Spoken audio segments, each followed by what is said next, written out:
themselves. All right, let's shift our attention to Josh Anderson. Here's a guy who's coming off his final year with the Columbus Blue Jackets. It's just under $2 million, I think $1.85 million per season.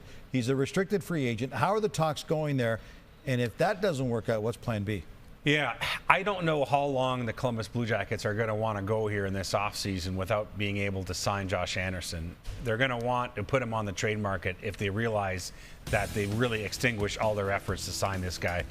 And one thing to retain here is they don't want Josh Anderson to bring them to arbitration and walk himself to UFA in a year. So this either has to be a multi-year deal with the Jackets or they're going to trade him this offseason. And I think they got to make that call by the draft next week. Otherwise, you're missing the boat in terms of the teams. Now, the Montreal Canadiens, you just saw Marc Bergevin.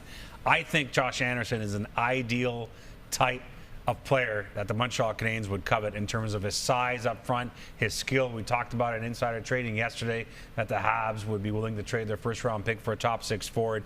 I don't know that a first-round pick would be that appealing to Columbus in this case, but he's a type of power forward. I think that if the Jackets put him on the market, there's going to be like a dozen teams after this guy because his ceiling, if he's healthy, but I think Montreal will be among them.